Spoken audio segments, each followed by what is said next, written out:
ನಮಸ್ಕಾರ ಸ್ನೇಹಿತರೆ, ಈ ದಿವಸ ಪುಳಿಯೋಗರೆ ಪುಡಿಯನ್ನು ಹೇಗೆ ಮಾಡೋದು ಅಂತ ತೋರಿಸ್ಕೊಡ್ತೀನಿ. ಇದು ಇನ್ಸ್ಟೆಂಟ್ ಪುಳಿಯೋಗರೆ ಪುಡಿ. ಇದು ಒಂದು ರೆಡಿ ಇತ್ತು ಅಂದರೆ ದಿಢೀರಂತ ನಾವು ಬೆಳಗಿನ ತಿಂಡಿಗೆ, ಮಕ್ಕಳ ಬಾಕ್ಸಿಗೆಲ್ಲ ಪುಳಿಯೋಗರೆ ತುಂಬ ಬೇಗ ಮಾಡ್ಬೋದು ಸ್ನೇಹಿತರೆ. ಹಾಗಾಗಿ ಇದಕ್ಕೆ ಏನೇನು ಪದಾರ್ಥಗಳು ಬೇಕು ನೋಡೋಣ ಬನ್ನಿರಿ. ನಾನು ಇಲ್ಲೊಂದು ಪ್ಯಾನನ್ನು ಇಟ್ಕೊಂಡಿದ್ದೀನಿ. ಇದಕ್ಕೆ ಒಂದು 12ರಿಂದ 15 ಆಗಷ್ಟು ಬ್ಯಾಡಗಿ ಮೆಣಸಿನ್ಕಾಯಿನ ಹಾಕ್ಕೊಂಡು ಚೆನ್ನಾಗಿ ಹುರಿತಾ ಇದ್ದೀನಿ. ನೀವು ಬೇಕಾದರೆ ಗುಂಟೂರು ಮೆಣಸಿನ್ಕಾಯಿನೂ ಸ್ವಲ್ಪ ಸೇರಿಸ್ಕೋಬೋದು ಖಾರಕ್ಕೆ. ಆಮೇಲೆ ಇದಕ್ಕೆ ಒಂದು 1/4 ಕಪ್ ಆಗಷ್ಟು ಧನಿಯಾವನ್ನು ಹಾಕ್ತಾಯಿದ್ದೀನಿ. ಯಾಕಂದರೆ ಹಿಂದೆ ಹೇಳಿದ್ದೆ ನಾನು, ಒಣಮೆಣ್ಸಿನ್ಕಾಯಿ ಹುರಿಯೋವಾಗ ಧನಿಯಾ ಹಾಕಿದ್ರೆ ಘಾಟ್ ಆಗಲ್ಲ ಅಂತ. ಒಂದು 10ರಿಂದ 15 ಎಸಳು ಕರಿಬೇವಿನ ಸೊಪ್ಪನ್ನು ಹಾಕ್ತಾಯಿದ್ದೀನಿ. ಹಾಕಿ ಚೆನ್ನಾಗಿ ಇದನ್ನು ಫ್ರೈ ಮಾಡ್ಕೊಂಬಿಡೋಣ. ಹೀಗೆ ಫ್ರೈ ಮಾಡ್ಕೊಂಡಾದಮೇಲೆ ಒಂದು ಪ್ಲೇಟಿಗೆ ತೆಕ್ಕೊಂಡ್ಬಿಟ್ಟು ಇದಕ್ಕೆ 1-2 ಟೇಬಲ್ ಸ್ಪೂನ್ ಆಗಷ್ಟು ಕಡಲೆ ಬೀಜವನ್ನು ಹಾಕ್ತಾಯಿದ್ದೀನಿ. ಇದು ನಿಮ್ಮ ರುಚಿಗೆ ನೋಡಿಕೊಂಡು ಹೆಚ್ಚು ಕಡಿಮೆ ಮಾಡ್ಕೋಬೋದು ಸ್ನೇಹಿತರೆ. ಆಮೇಲೆ 1 ಟೇಬಲ್ ಸ್ಪೂನ್ ಆಗಷ್ಟು ಕಡಲೆಬೇಳೆ, 1 ಟೇಬಲ್ ಸ್ಪೂನ್ ಆಗಷ್ಟು ಉದ್ದಿನಬೇಳೆನ ಹಾಕಿ ಇದರೊಟ್ಟಿಗೆ ಹುರಿತಾ ಇದ್ದೀನಿ. ಇದೆಲ್ಲ ಚೆನ್ನಾಗಿ ಹುರ್ಕೋಬೇಕು. ಎಣ್ಣೆಯನ್ನು ಹಾಕೋಷ್ಟಿಲ್ಲ, ಸುಮ್ಮನೆ ಹಾಗೆ ಡ್ರೈ ಆಗಿ ಹುರ್ಕೊಂಡ್ರೆ ಸಾಕು. ಇದನ್ನೆಲ್ಲ ಒಂದೇ ಪ್ಲೇಟ್ಗೆ ತೆಕ್ಕೊಂಡ್ಬಿಡೋಣಂತೆ. ಈಗ ಇದಕ್ಕೆ 1 ಟೇಬಲ್ ಸ್ಪೂನ್ ಆಗಷ್ಟು ಕಾಳು ಮೆಣಸು, ಹಾಗೆಯೇ 1 ಟೇಬಲ್ ಸ್ಪೂನ್ ಆಗಷ್ಟು ಜೀರಿಗೆಯನ್ನು ಹಾಕಿ ಚೆನ್ನಾಗಿ ಪರಿಮಳ ಬರೋ ತನಕನೂ ಚೆನ್ನಾಗಿ ಹುರ್ಕೊಳ್ಳೋಣ. ಇದಕ್ಕೀಗ 1 ಟೀ ಸ್ಪೂನ್ ಆಗಷ್ಟು ಮೆಂತ್ಯ, ಹಾಗೆಯೇ 1 ಟೇಬಲ್ ಸ್ಪೂನ್ ಆಗಷ್ಟು ಕಪ್ಪೆಳ್ಳು, 1 ಟೀ ಸ್ಪೂನ್ ಆಗಷ್ಟು ಬಿಳಿ ಎಳ್ಳು. ಬಿಳಿ ಎಳ್ಳು ಸ್ವಲ್ಪ ಕಡಿಮೆ ಹಾಕ್ಕೊಂಡ್ರಾಯ್ತು, ಕಪ್ಪೆಳ್ಳು ಸ್ವಲ್ಪ ಜಾಸ್ತಿ ಇರಬೇಕು. ಹಾಕಿ ಚೆನ್ನಾಗಿ ಇದನ್ನು ಈಗ ಹುರ್ಕೊಳ್ಳೋಣಂತೆ.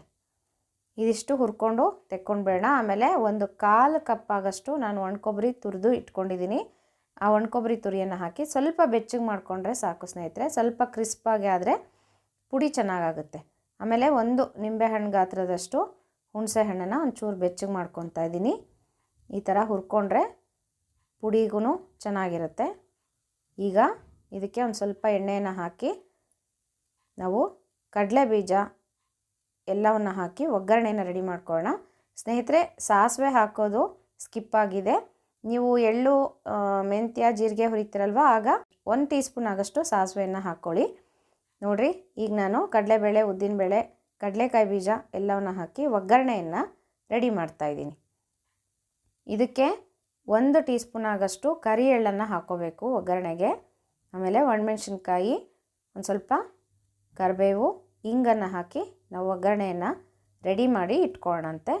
ಈ ಥರ ಇನ್ಸ್ಟೆಂಟ್ ನಾವು ಒಗ್ಗರಣೆ ಮಾಡಿ ಇಟ್ಕೊಂಡ್ಬಿಟ್ರೆ, ನೀವು ಬರೀ ಅನ್ನವನ್ನು ಮಾಡಿಕೊಂಡು ಇದನ್ನು ಪುಡಿ ಹಾಕ್ಕೊಂಡು, ಇಲ್ಲಾಂದರೆ ಒಂದು ಸ್ವಲ್ಪ ಎಣ್ಣೆಯಲ್ಲಿ ಬೆಚ್ಚಗೆ ಮಾಡಿಕೊಂಡು ನೀವು ಪುಡಿಯನ್ನು ಅನ್ನಕ್ಕೆ ಹಾಕಿ ಕಲಿಸ್ಕೋಬೋದು. ಈಗ ಇನ್ಸ್ಟೆಂಟ್ MTRದೆಲ್ಲ ಪುಳಿಯೋಗರೆ ಪುಡಿ ಹೇಗಿರುತ್ತಲ್ವ, ಅದೇ ಥರನೇ ಇದನ್ನು ಬಳಸ್ಕೊಳ್ಳೋದು.